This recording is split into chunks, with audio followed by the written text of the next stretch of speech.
Good morning everybody, स्वागत है आपके एसआरसी कंपटीशन क्लासेज में। देखिए, अपने जो मेवाड़ का इतिहास है इसकी शुरुआत कैसे हुई दोस्तों? गोहिल वंश। गोहिल वंश इसका नाम क्यों पड़ा?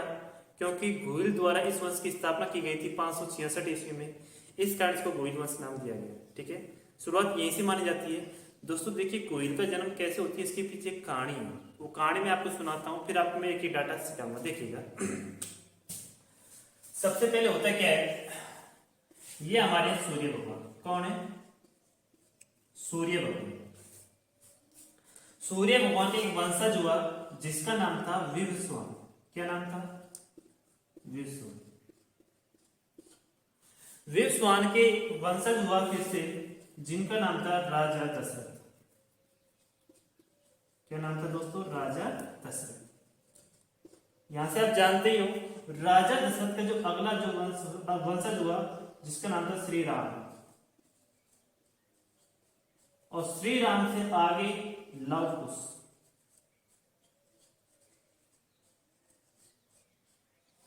ये कहानी मैं आपको गोहिल वंश तक पहुंचाऊंगा इसके माध्यम से। देखिए, इसकी राम कथा क्या है, सुनिएगा। सबसे पहले अपने सूर्य भगवान का एक वंशज हुआ जिसका नाम था विवस्वान। विवस्वान का एक वंशज हुआ जिसका नाम था राजा दशरथ। इसके आगे आते हैं श्री राम। श्री राम के पुत्र आते हैं लव और कुश। दोस्तों ध्यान रखना, लव और कुश का 108वां वंशज। कौन सा वंशज? 108वां, जिसका नाम था दोस्तों विजयभूप।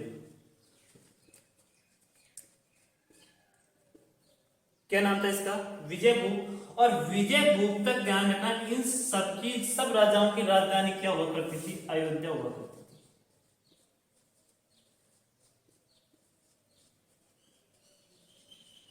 राजधानी क्या हुआ करती थी दोस्तों? अयोध्या। अब ध्यान रखना, विजयभूप का जो छठा वंशज आता है दोस्तों, उसका नाम था शिलादित्य।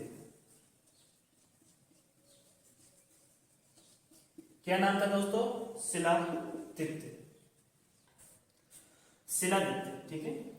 शिलादित्य इसका क्या है? विजयभूप का छठा वंशज होता है। अब देखिए, शिलादित्य का ही पुत्र कौन था? गोहिल। तो हम पहले देखते हैं कि शिलादित्य की क्या कहानी। देखिए दोस्तों, शिलादित्य की मां थी, इसका नाम था सौभागा देवी। इसकी मां का नाम क्या है? सौभागा देवी। दोस्तों, ये सौभागा देवी क्या है? एक देवदत्त ब्राह्मण था, उसकी पुत्री थी। किसकी पुत्री थी? देवदत्त ब्राह्मण की पुत्री।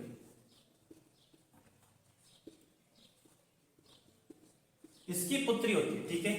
जब इसकी शादी करता है देवदत्त ब्राह्मण, तो ध्यान रखना दोस्तों, शादी के पहली रात को सौभागा देवी के पति की मौत हो जाती है। अब आप कहोगे सर आप पागल हो क्या? भाई, पहली रात यदि इसकी जिससे क्या पति की मौत हो गई, तो एक बात बताओ कि शिलादित्य का जन्म कैसे हुआ? आप कह रहे हो कि सौभागा देवी इसकी मां है। दोस्तों ध्यान रखना, इसके पीछे कहानी। सौभागा देवी की क्या है? पति की पहली रात मौत हो जाती। तो दोस्तों सौभागा देवी का एक गुरु था, गुरु का नाम होता है अपना, इसके गुरु था, ठीक है, ऋषिदत्त। ठीक है, एक ऋषि था, ठीक है। उसने इसको क्या देता है? एक बीज मंत्र देता है। अपने जैसे क्या है, 16 संस्कार होते हैं, जिसमें क्या है, पहला जो संस्कार होता है दोस्तों वो होता है जिसमें गर्भाधान या बीजारोपण। एक बीज मंत्र दिया जाता है किसको? सौभागा देवी को। दोस्तों सौभागा देवी नहीं चाहती कि मेरे कोई, जैसे कि मैं इस बीज मंत्र का उच्चारण करूं या फिर मेरे क्या है कोई संतान हो। हालांकि जैसे क्या है दोस्तों, कौन मां नहीं चाहती कि अपने एक संतान नहीं, ये नहीं चाहती है। फिर भी क्या होता है दोस्तों, एक दिन सौभागा देवी सपने में इस बीज मंत्र का उच्चारण कर लेती है। अब दोस्तों होता क्या है, बीज मंत्र का उच्चारण कर लिया तो 100% इसके क्या है, इसी के गर्भधारण का विकास होता है, और इसके एक पुत्र का जन्म होता है जिसका नाम क्या होता है? शिलादित्य। अब दोस्तों वहां के जो लोग बाग थे वो क्या सोचते हैं कि यार इसके पति की तो पहले दिन ही मौत हो गई, तो ये बच्चा कहां से है? अब दोस्तों बहुत बड़ा सवाल खड़ा हो जाता है इसके पीछे। इसका जो पिता था देवदत्त ब्राह्मण बहुत परेशान हो जाता है कि बेटी तूने ये क्या किया, मैं तो बुढ़ापे में मुंह दिखाने लायक नहीं रहा, आपको ऐसा नहीं करना चाहिए।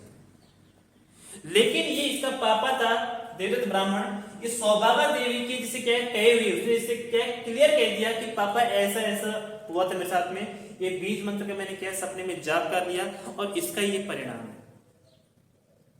लेकिन दोस्तों जब आदमी के सामने कठिनाई आती है ना तो कोई स्वीकार नहीं करता ऐसी बातों। होता क्या है दोस्तों, देवदत्त जो ब्राह्मण है इसको छोड़ के आ जाता है वल्लभी नगर। वल्लभी नगर, ये वल्लभी नगर कहां पड़ता है दोस्तों? गुजरात में पड़ता है। कहां पर पड़ता है? गुजरात में। गुजरात में जिसे क्या है शिलादित्य को और सौभागा देवी को, इसका जो पिता था देवदत्त ब्राह्मण, इसको कहां छोड़ के आ जाता है? वल्लभी नगर गुजरात में छोड़ के आ जाता है। अब यहां पर जिसे क्या है शिलादित्य को जिसके दोस्त थे वो पूछते हैं कि तेरे पापा का नाम क्या है। अब पापा का नाम इसको पता हो, इसको पापा की पता नहीं, बेचारे क्या बताए। ये आके इसकी मम्मी से पूछता है, जिसे क्या शिलादित्य इसकी मम्मी से पूछता है, सौभागा देवी से पूछता है और कहता है मम्मी मेरे बापू का नाम क्या है। ये इसको काफी समझाती है, बेटा अभी तेरे को इस बात से कोई मतलब नहीं है, आप इस बातों को ऐसी जैसे क्या ऐसी बात मत किया करो। एक दिन ये बहुत गुस्सा हो जाता है और कहता है मां मेरे पापू का नाम बताओ वरना मैं आपको खत्म कर दूंगा। एक बच्चा अपनी मां से कहता है। अब इसकी मां दोस्तों धर्म संकट में पड़ जाती है। इसने से कहा बेटा मेरे गुरु था ऋषि, उसने मुझे एक बीज मंत्र दिया था, उससे तेरा जन्म हुआ है। लेकिन ये इस बातों को स्वीकार करने के लिए तैयार नहीं है। आखिरकार दोस्तों क्या है, सूर्य भगवान खुद अवतरित होते हैं। सूर्य भगवान खुद अवतरित होते हैं धरती पर और वो कहते हैं शिलादित्य से बेटा ऐसा ही होता, तेरी मां बिल्कुल सही कह रही है। जब सूर्य भगवान ने ऐसी बात कही तो इसको क्या है कुछ एहसास हुआ कि यार जब सूर्य भगवान कुछ अवतरित होकर अपन से ये बात कह रहे तो इसका मतलब बात है। साथ में सूर्य भगवान ने शिलादित्य को एक पौरुष पत्थर देता है और पौरुष पत्थर देकर ये कहता है कि बेटा ले इसको संभाल, तू जिसको भी इस पत्थर से छुएगा उसका वही नाश हो जाएगा। दोस्तों ऐसा करके ये क्या यहाँ के आसपास जो वल्लभी नगर जो गुजरात है इसके आसपास के छोटे छोटे राजाओं को भगा देता है, खदेड़ देता है। आखिरकार होता क्या है, इसकी शादी चंद्रावती,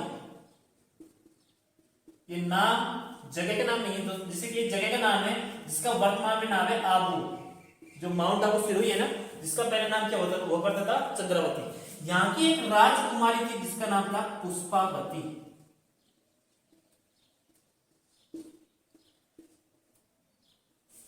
शिलादित्य का और इसका क्या हो जाता है दोस्तों, विवाह हो जाता है। हो गया। इन दोनों की 6 पुत्रियां हो जाती हैं। कितनी पुत्रियां हो जाती है? 6। पुत्र की प्राप्ति नहीं है। अब भाई शासन चलाने के लिए पुत्र की आवश्यकता पड़ेगी। तो दोस्तों ये क्या होती है, जो पुष्पावती है ये अपने पियर जाती है। पियर को मतलब कहां पर जाती है? माउंट आबू जाती है। माउंट आबू से क्या 2 मंदिर पड़ते हैं, एक का नाम है अर्बुदा माता का मंदिर और दूसरा है जगदम्बा माता का मंदिर। दोस्तों ये जाती है अर्बुदा माता के मंदिर में और इस माता से रिक्वेस्ट करती है माता मुझे एक पुत्र दे दो। यज्ञ जब पूजा पाठ सब करती है और ध्यान रखना दोस्तों आपसे कुछ इसके बारे में ये भी कहा जा सकता है कि अर्बुदा माता इसे राजस्थान की वैष्णो देवी कहा जाता है। राजस्थान की वैष्णो देवी। यदि आपसे पूछा जाता है बताओ राजस्थान की वैष्णो देवी किस माता को कहा जाता है तो वो कौन सी है? अर्बुदा माता। इनके सामने क्या ये करती है, यहाँ पर पूजा पाठ करती है। जब ये वापस लौट रही होती है तो रास्ते में वीरनगर पड़ता था दोस्तों। क्या पड़ता था? वीरनगर। वीरनगर में कुछ लोगों द्वारा, हाँ एक मिनट देखिए, ये यहां है कौन? पुष्पावती कहां पर है? अर्बुदा माता के मंदिर में। दोस्तों पीछे से क्या होता है? मलेच्छों का आक्रमण होता है। किसका आक्रमण होता है? मलेच्छों का आक्रमण। इन मलेच्छों को क्या कहा जाता है? अरबी आक्रांता कहा जाता है। अरबी आक्रांता। इनका आक्रमण होता है किसके ऊपर, शिलाजीत के ऊपर, अर्थात वल्लभीनगर गुजरात के ऊपर आक्रमण होता है। और ध्यान रखना दोस्तों, इस जैसे कि जो मलेच्छो थे, ये क्या अरबी आक्रांता थे, इनके द्वारा वल्लभीनगर गुजरात का तहस नहस कर दिया जाता है। शिलाजीत वीर गति को प्राप्त हो जाता है। जब ये वापस लौट रही होती है, कौन, पुष्पावती, कहां से, अर्बुदा माता के मंदिर से जब ये अपने क्या है, अपने यहाँ ससुराल आती है, कहां पर, वल्लभीनगर गुजरात आती है, तो दोस्तों बीच में क्या पड़ता है, वीरनगर पड़ता है। वीरनगर में एक ब्राह्मणी हुआ करती थी जिसका नाम था कमलावती। दोस्तों कमलावती स्वयं भी क्या थी दोस्तों, विधवा स्त्री थी। एक बात मैं बता दूं, राजपूतों के एक सिद्धांत होते हैं, यदि कोई महिला गर्भवती है तो वो अपने पति के साथ सती नहीं हो सकती। दूसरी इनका एक सिद्धांत है, यदि कोई महिला विधवा हो जाती है तो वो अपने पिता के घर भी नहीं रह सकती। तो दोस्तों ये आकर खा रहने लग जाती है वीरनगर में। यहाँ पर एक कमलावती ब्राह्मणी थी, कौन, कमलावती एक ब्राह्मणी थी, इसके यहाँ आकर ये रहने लग जाती है। दोस्तों वीरनगर में एक गुफा होती है जिसका नाम है मलिया गुफा। मलिया गुफा। आपको पता है जब ये कमलावती ब्राह्मणी खुद एक विधवा स्त्री थी, और यदि हाँ देखिए इससे पहले हुआ क्या था, ये वीरनगर में कमलावती ब्राह्मणी को जो इसके पुत्र हुआ था, इसका नाम पड़ गया गोआदित्य। देखिए इसका नाम गोआदित्य क्यों पड़ा मैं आपको बताऊंगा। इससे पहले की रामायण देखिए, होता क्या है, जब ये वीरनगर आती है तो कमलावती ब्राह्मणी को गोआदित्य को सौंप कर स्वयं पुष्पावती क्या हो जाती है, सती हो जाती है। अब वो गर्भवती नहीं है, अब वो सती हो सकती है। तो दोस्तों वो तो क्या हो जाती है, सती हो जाती है। लेकिन कमलावती स्वयं क्या थी, विधवा थी। अगर मान लो किसी ने जिसको देख लिया, इसके पास पुत्र है, तो इस पर कलंक लगेगा नहीं लगेगा। तो दोस्तों ये जो गोआदित्य गोहिल है, इसको कहां पर रखती है, मलिया गुफा के अंदर रखती है। और ध्यान रखना, गुफा को ही क्या बोला जाता है, गुहा बोला जाता है। क्या बोला जाता है, गुहा। और ध्यान रखना दोस्तों, इसके पापा का नाम क्या था, शिलादित्य। भाई शिला, भाई शिला मतलब होता है पत्थर। सूर्य भगवान ने इसे क्या है भाई, पौरुष पत्थर दिया था, नहीं दिया था, इस कारण इसका अपना नाम पड़ गया शिला। और आदित्य का मतलब क्या होता है, सूर्य। इस सूर्य भगवान ने इसको क्या दिया था, पत्थर दिया था, इस नाम इसका क्या नाम पड़ गया, शिलादित्य। और अपने पापा का पीछे का नाम ले लिया आदित्य। तो गोवा में यदि आप आदित्य जोड़ दोगे तो इसका नाम पड़ जाएगा आपका गुहादित्य। क्या नाम पड़ जाएगा दोस्तों, गुहादित्य।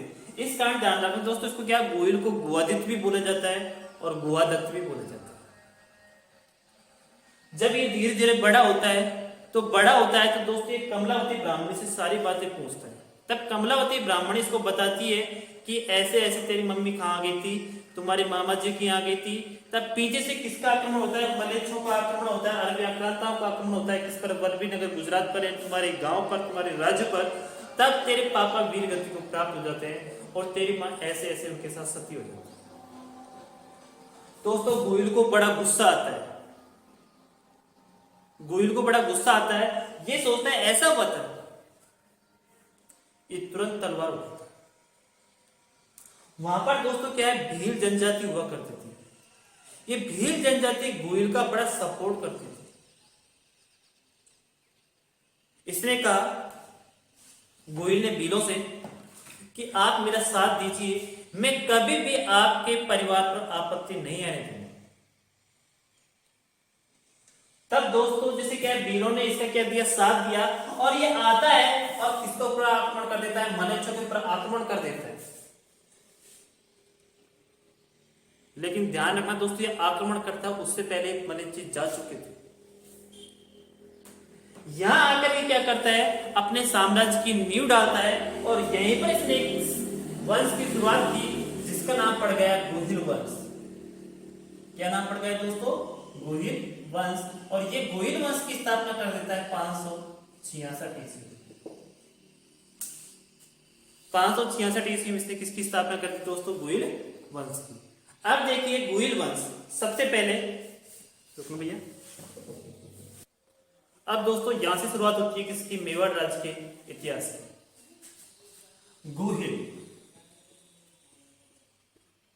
ये स्थापना कर चुका है 566 ईस्वी में किसकी? गोहिल वंश की।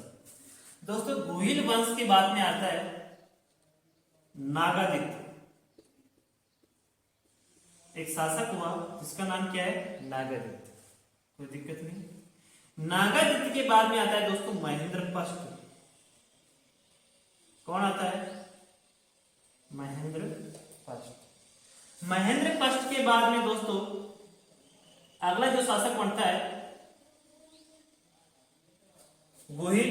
गोहिल के बाद में नागादित्य। नागादित्य के बाद में महेंद्रपष्ट, और महेंद्रपष्ट के बाद में जो शासक बनता है दोस्तों वो बनता है अपने कौन? शिलादित्य सेकंड।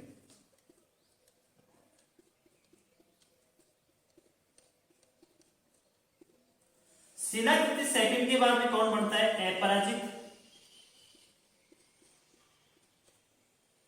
और अपराजित के बाद में बनता है दोस्तों महेंद्र सेकंड।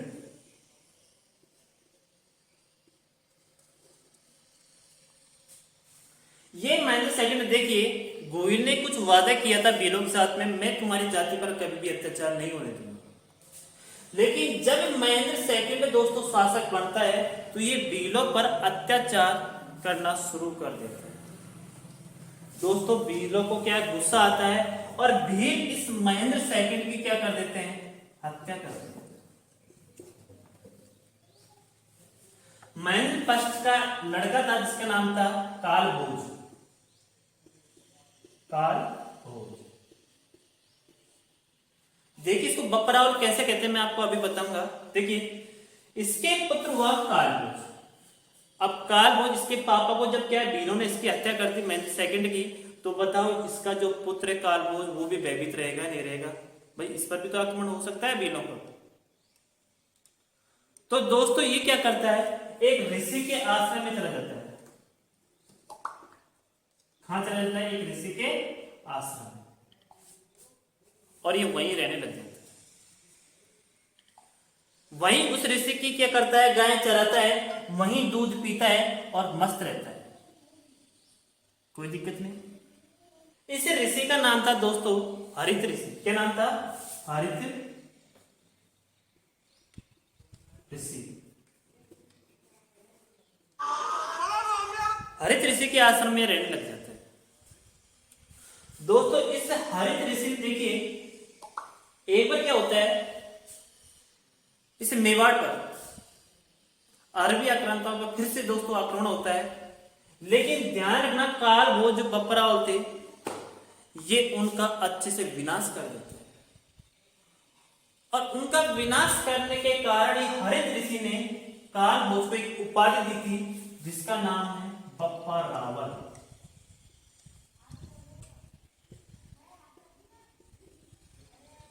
ये उपाधि इसको किसने दी? हरित ऋषि ने। इसको क्या दे दी? एक उपाधि दी जिसका नाम क्या है दोस्तों? बप्पा रावल। दोस्तों अब हमारा शुरुआत देखिए, वैसे आपसे पूछ जाता है कि मेवाड़ राज्य का वास्तविक शासक कौन है, तो आपका कहलाता है बप्पा रावल। वैसे क्या है, वंश की स्थापना तो किसने कर दी थी? गोहिल ने कर दी थी। लेकिन वास्तविक जो संस्थापक माना जाता है मेवाड़ राज्य का वो कौन कहलाया आपको? गोहिल वंश का वो कौन कहलाता है? बप्पा रावल कहलाता है।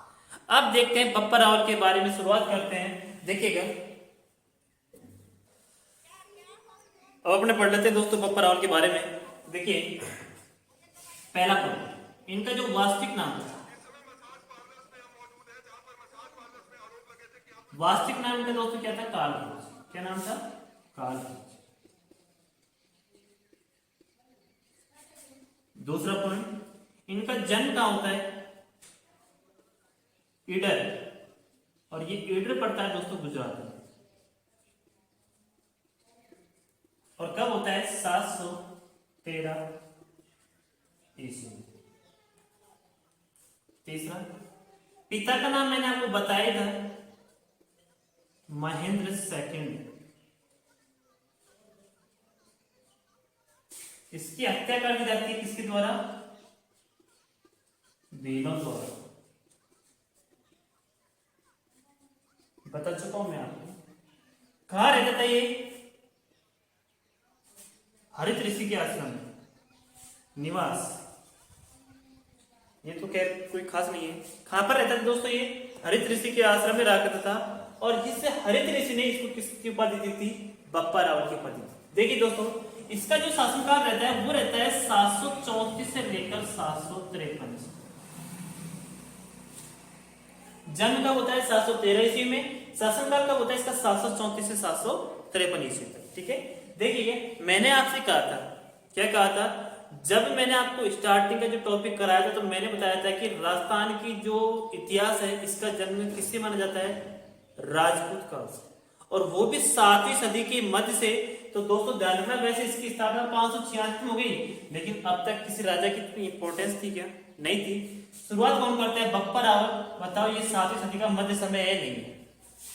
इस कारण ध्यान रखना, राजपूतों के इतिहास, जैसे राजस्थान के इतिहास की उत्पत्ति राजपूत काल से मानी जाती है, और वो भी 7वीं सदी के मध्य से मानी जाती है। यही कारण इसका। देखिएगा 734 ईस्वी में दोस्तों क्या होता है? चित्तौड़गढ़ दुर्ग, ये हमारा क्या है? चित्तौड़गढ़ दुर्ग। यहां का शासक हुआ करता था मान मौर्य। कौन हुआ करता था दोस्तों? मान मौर्य। ये मान मौर्य दोस्तों जिसे क्या है, ये क्या करता है? बप्पा रावल इस मान मौर्य को कब हराता है? 734 ईस्वी में इसको हराता है, और किस पर विजय प्राप्त कर लेता है? चित्तौड़गढ़ दुर्ग पर विजय प्राप्त। ध्यान रखना दोस्तों, इसने जो राजधानी बनाई हुई थी प्रेजेंट में, इसकी जो राजधानी है वो कौन सी है? नागदा है। चित्तौड़गढ़ दुर्ग को जीता, तभी भी इसने अपनी राजधानी चित्तौड़गढ़ दुर्ग को नहीं बनाई। आगे शासक आएगा आपका, वो इसको क्या है? चित्तौड़गढ़ दुर्ग को अपनी राजधानी बनाएगा, लेकिन ध्यान रखना इसकी तभी भी राजधानी कौन सी रही है? नागदा रही है। ठीक है, इससे दोस्तों क्या है, कुछ शासकों को भी क्या है? पराजित किया। जैसे मैं आपको नाम बताता हूं, देखिए ये हमारा मेवाड़, यहां का शासक कौन है दोस्तों? बप्पा रावल। ये रहता है अपना 734 से 753 ईस्वी। कोई दोस्तों ये शासक बना, इसके इतिहास को, यदि इसको इतिहास में इतनी इंपॉर्टेंस दी है तो इसने क्या कुछ राजाओं को हराया होगा, इसका मतलब। देखिए इसने किस किस को हराया? इराक का शासक, कहां का? इराक शासक हज्जाज को पराजित किया। कब? 735 ईस्वी। दोस्तों आगे क्या करता है? 738 ईस्वी की बात है, एक अरबी आक्रांता था,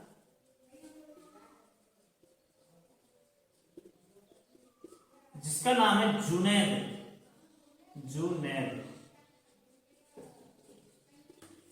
इसको पराजित कर देता है कब? 738 ईस्वी। दोस्तों मोहम्मद बिन कासिम को भी पराजित करता है। किसको? मोहम्मद बिन कासिम, इसको भी पराजित करता है। यहां पर हमारा क्या पड़ता है? सिंध प्रांत पड़ता है। क्या पड़ता है? सिंध प्रांत। यहां का एक शासक हुआ है दाहर सेन। कौन हुआ है दोस्तों? दाहर सेन।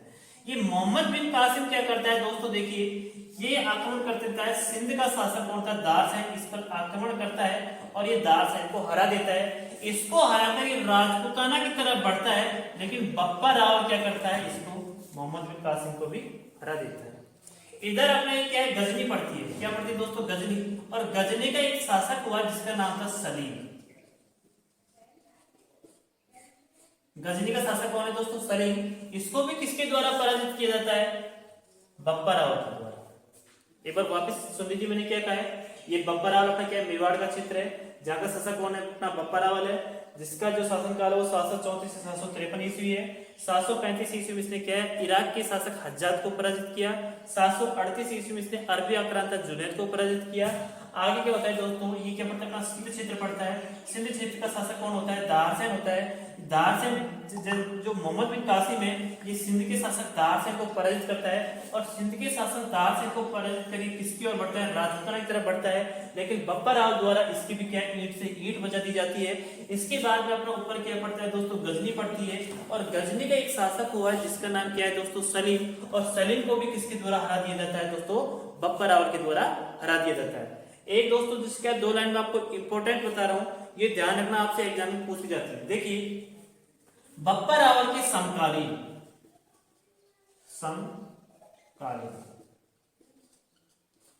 जो प्रतिहार दोस्तों, ये था नागभट्ट फर्स्ट, और जो क्या चालुक्य, इसे सोलंकी भी बोलते हैं, मुझे ध्यान रखना है, गुजरात का था ये।